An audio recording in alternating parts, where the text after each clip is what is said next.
This is a story from long ago, back before any of us were born, before our fathers were born too. It was a long time ago, maybe 400 years, no more than that, probably 1,000 years, but maybe not quite as much as that.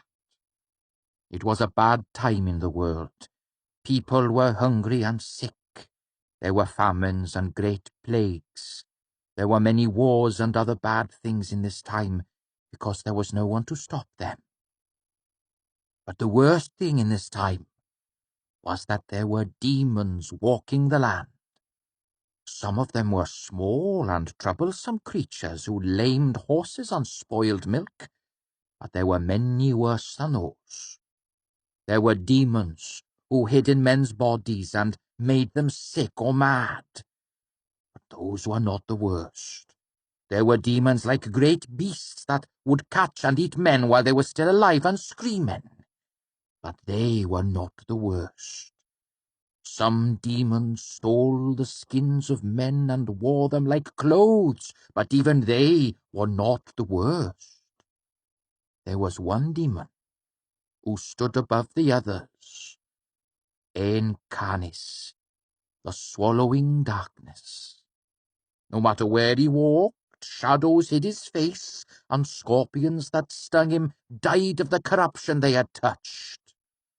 Now Tehlu, who made the world, and who is Lord over all, watched the world of men. He saw that demons made sport of us and killed us and ate our bodies. Some men he saved, but only a few. For Tehlu is just and saves only the worthy. And in these times few men acted even for their own good, let alone the good of others. Because of this, Tehlu was unhappy, for he had made the world to be a good place for men to live. But his church was corrupt. They stole from the poor and did not live by the laws he had given. No, wait, there was no church yet, and no priests either, just men and women, and some of them knew who Tehlu was. But even those were wicked, so when they called on Lord Tehlu for help, he felt no desire to aid them. But after years of watching and waiting, Tehlu saw a woman pure of heart and spirit. Her name was Peril. Her mother had raised her to know Tehlu, and she worshipped him as well as her poor circumstances allowed. Although her own life was hard, Peril prayed only for others, and never for herself. Tehlu watched her for long years. He saw her life was hard, full of misfortune and torment at the hands of demons and bad men.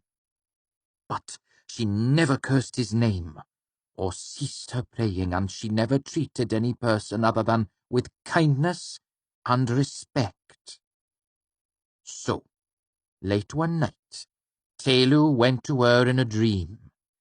He stood before her, and seemed to be made entirely of fire or sunlight. He came to her in splendor and asked her if she knew who he was. Sure enough, she said. You see, she was very calm about it because she thought she was just having an odd dream. You're Lord Tehlu. He nodded and asked her if she knew why he had come to her. Are you going to do something for my neighbor, Deborah? She asked, because that's who she had prayed for before she went to sleep. Are you going to lay your hand on her husband, Losel, and make him a better man? The way he treats her isn't right. Man should never lay a hand on woman, save in love. Tehlu knew her neighbours. He knew they were wicked people who had done wicked things. Everyone in the village was wicked but her. Everyone in the world was. He told her so. Deborah has been very kind and good to me, Peril said, and even Losel, who I don't care for, is one of my neighbours all the same. Tehlu told her that Deborah spent time in many different men's beds, and Losel drank every day of the week, even on morning. No, wait, there wasn't any morning yet, but he drank a lot at any rate.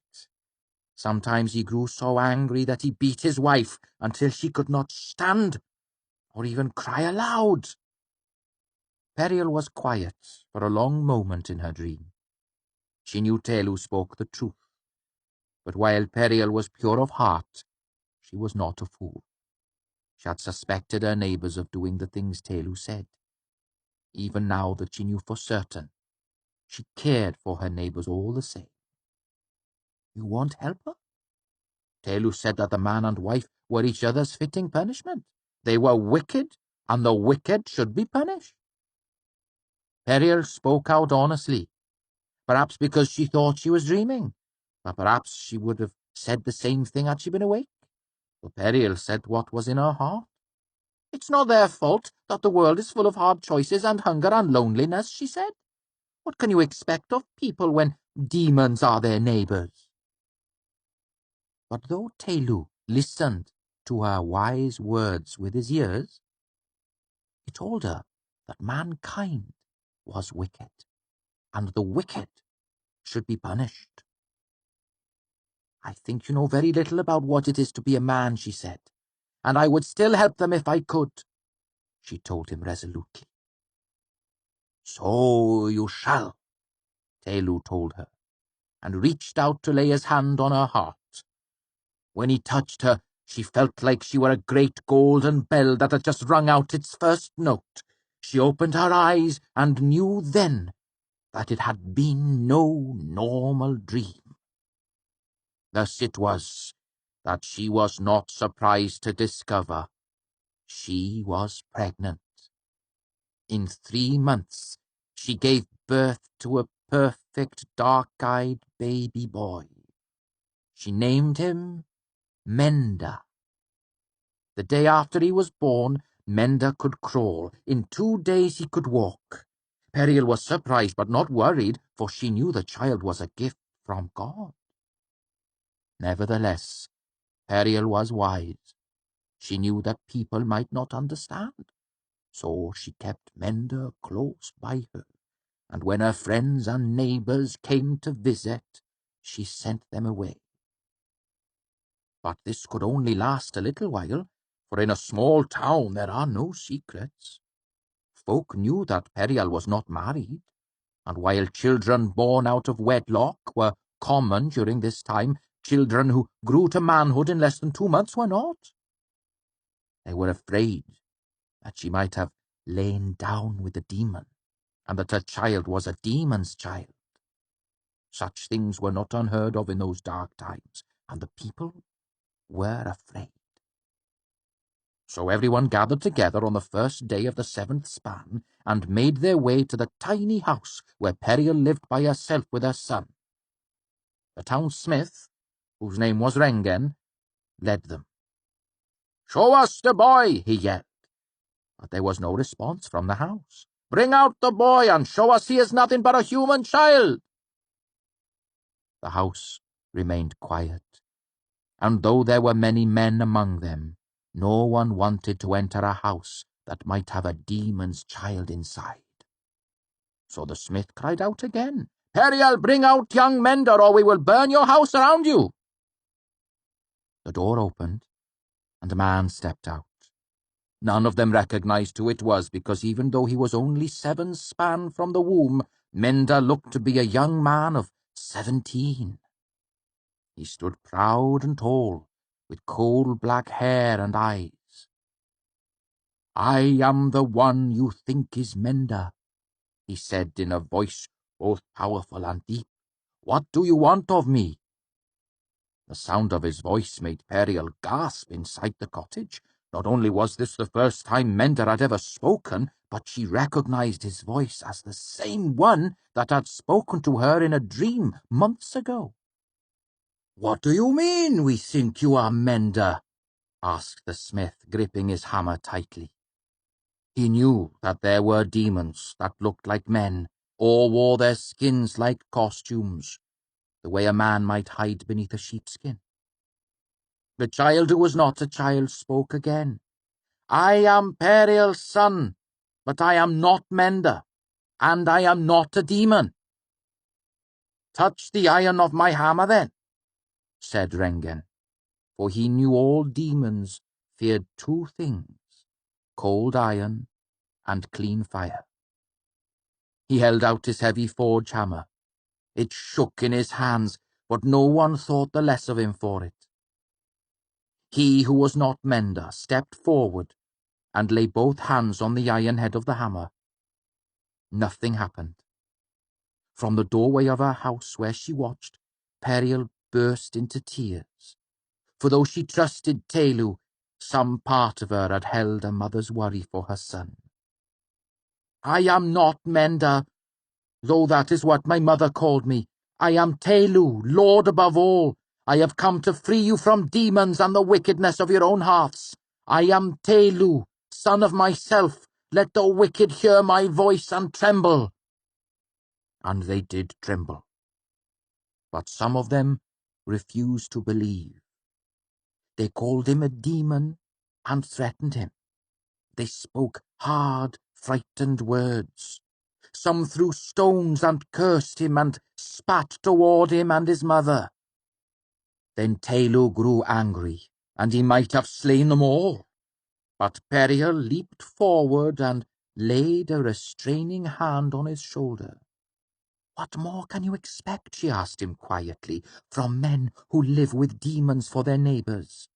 Even the best dog will bite that has been kicked enough." Tehlu considered her words and saw that she was wise. So he looked over his hands at Rengen, looked deep into his heart and said, "Rengen, son of Engen, you have a mistress who you pay to lie with you. Some men come to you for work, and you cheat or steal from them. And though you pray loudly, you do not believe I, Tehlu, made the world and watch over all who live here." When Rengen heard this, he grew pale and dropped his hammer to the ground. For what Tehlu said to him was true. Tehlu looked at all the men and women there. He looked into their hearts and spoke of what he saw. All of them were wicked, so much that Rengen was among the best of them. Then Tehlu drew a line in the dirt of the road, so that it lay between himself and all those who had come. "This road is like the meandering course of a life. There are two paths to take side by side. Each of you are already travelling that side. You must choose. Stay on your own path or cross to mine." "But the road is the same, isn't it? It still goes to the same place," someone asked. "Yes. Where does the road lead? Death. All lives end in death excepting one. Such is the way of things." "And what does it matter which side a man is on?" It was Rengen asking these questions. He was a large man, one of the few that was taller than dark-eyed Tehlu, but he was shaken by all that he had seen and heard in the past few hours. "What is on our side of the road?" "Pain," Tehlu said in a voice as hard and cold as stone. "Punishment." "And your side?" "Pain now," Tehlu said in the same voice. "Punishment now for all that you have done. It cannot be avoided. But I am here too. This is my path." "How do I cross?" "Regret, repent, and cross to me." Rengen stepped over the line to stand beside his god. Then Tehlu bent to pick up the hammer that the smith had dropped. But instead of giving it back, he struck Rengen with it as if it were a lash. Once, twice, thrice, and the third blow sent Rengen to his knees, sobbing and crying out in pain. But after the third blow, Tehlu laid the hammer aside and knelt to look Rengen in the face. "You were the first to cross," he said softly, so only the smith could hear. "It was a brave thing, a hard thing to do. I am proud of you. You are no longer Rengen. Now you are Wereth, the forger of the path." Then Tehlu embraced him with both arms, and his touch took much of the pain from Rengen, who was now Wereth. But not all, for Tehlu spoke truly when he said that punishment cannot be avoided. One by one they crossed, and one by one Tehlu struck them down with the hammer. But after each man or woman fell, Tehlu knelt and spoke to them, giving them new names and healing some of their hurt. Many of the men and women had demons hiding inside them that fled screaming when the hammer touched them. These people Tehlu spoke with a while longer, but he always embraced them in the end, and they were all grateful. Some of them danced for the joy of being free of such terrible things living inside them. In the end, 7 stayed on the other side of the line. Tehlu asked them 3 times if they would cross, and 3 times they refused. After the 3rd asking, Tehlu sprang across the line, and he struck each of them a great blow, driving them to the ground. But not all were men. When Tehlu struck the 4th, there was the sound of quenching iron and the smell of burning leather, for the 4th man had not been a man at all, but a demon wearing a man's skin. When it was revealed, Tehlu grabbed the demon and broke it in his hands, cursing its name and sending it back to the outer darkness that is the home of its kind. The remaining 3 let themselves be struck down. None of them were demons, though demons fled the bodies of some who fell. After he was done, Tehlu did not speak to the 6 who did not cross, nor did he kneel to embrace them and ease their wounds. The next day, Tehlu set off to finish what he had begun. He walked from town to town, offering each village he met the same choice he had given before. Always the results were the same. Some crossed, some stayed, some were not men at all, but demons, and those he destroyed. But there was one demon who eluded Tehlu, Encanis, whose face was all in shadow. Encanis, whose voice was like a knife in the minds of men. Wherever Tehlu stopped to offer men the choice of path, Encanis had been there just before, killing crops and poisoning wells. Encanis setting men to murder one another and stealing children from their beds at night. At the end of 7 years, Tehlu's feet had carried him all through the world. He had driven out the demons that plagued us, all but one. Encanis ran free and did the work of 1,000 demons, destroying and despoiling wherever he went. So Tehlu chased, and Encanis fled. Soon Tehlu was a span of days behind the demon, then 2 days, then half a day. Finally he was so close, he felt the chill of Encanis's passing, and could spy places where he had set his hands and feet, for they were marked with a cold black frost. Knowing he was pursued, Encanis came to a great city. The Lord of Demons called forth his power, and the city was brought to ruin. He did this, hoping Tehlu would delay so he could make his escape, but the walking god paused only to appoint priests who cared for the people of the ruined town.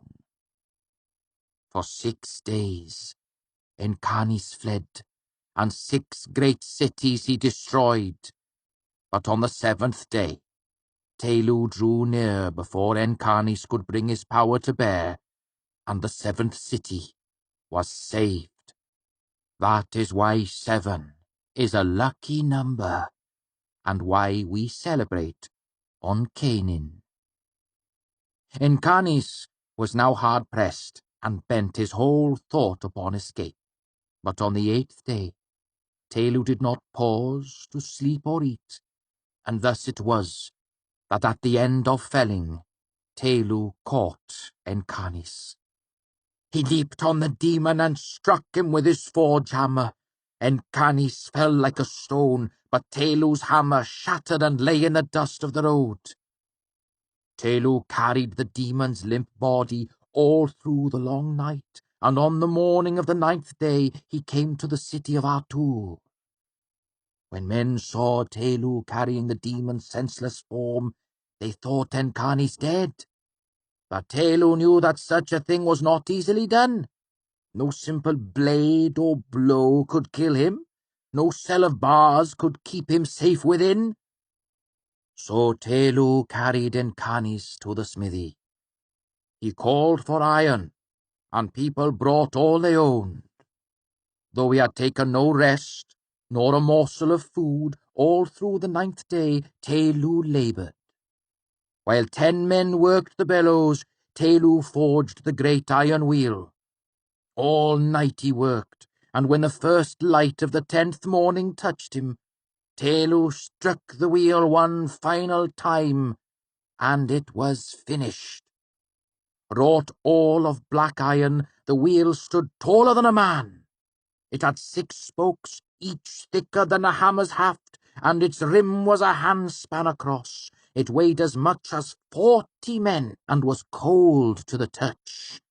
The sound of its name was terrible, and none could speak it. Tehlu gathered the people who were watching, and chose a priest among them. Then he set them to dig a great pit in the centre of the town, 15 feet wide and 20 feet deep. With the sun rising, Tehlu laid the body of the demon on the wheel.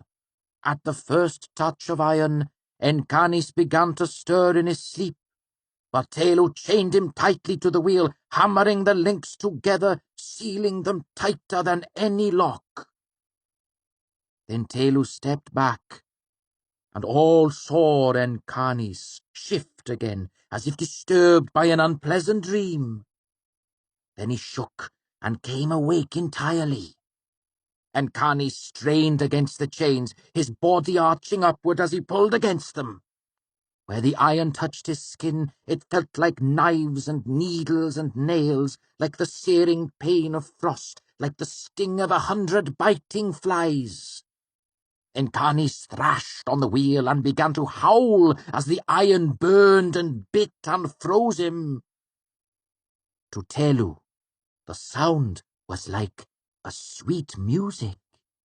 He lay down on the ground beside the wheel and slept a deep sleep, for he was very tired. When he awoke, it was evening of the 10th day. Encanis was still bound to the wheel, but he no longer howled and fought like a trapped animal. Tehlu bent, and with great effort lifted one edge of the wheel and set it leaning against a tree that grew nearby.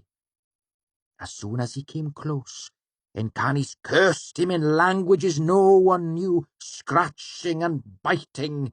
"You brought this on yourself," Tehlu said. That night there was a celebration. Tehlu sent men to cut a dozen evergreens and use them to kindle a bonfire in the bottom of the deep pit they had dug. All night the townsfolk danced and sang around the burning fire. They knew the last and most dangerous of the world's demons was finally caught. And all night Encanis hung from his wheel and watched them, motionless as a snake. When the morning of the 11th day came, Tehlu went to Encanis a third and final time. The demon looked worn and feral. His skin was sallow, and his bones pressed tight against his skin. But his power still lay around him like a dark mantle, hiding his face in shadow. "Encanis," Tehlu said, "this is your last chance to speak. Do it, for I know it is within your power." "Lord Tehlu, I am not Encanis." For that brief moment, the demon's voice was pitiful, and all who heard it were moved to sorrow. But then there was a sound like quenching iron, and the wheel rung like an iron bell. Encanis, his body arched painfully at the sound, then hung limply from his wrists as the ringing of the wheel faded. "Try no tricks, Dark One. Speak no lies," Tehlu said sternly, his eyes as dark and hard as the iron of the wheel. "What then?" Encanis hissed, his voice like the rasp of stone on stone. "What? Rack and shatter you? What do you want of me?" "Your road is very short, Encanis, but you may still choose a side on which to travel." Encanis laughed. "Ha ha! You will give me the same choice you gave the cattle? Yes, then I will cross to your side of the path. I regret and The wheel rung again, like a great bell tolling long and deep. Encanis threw his body against the chains again, and the sound of his scream shook the earth and shattered stones for 1/2 mile in each direction.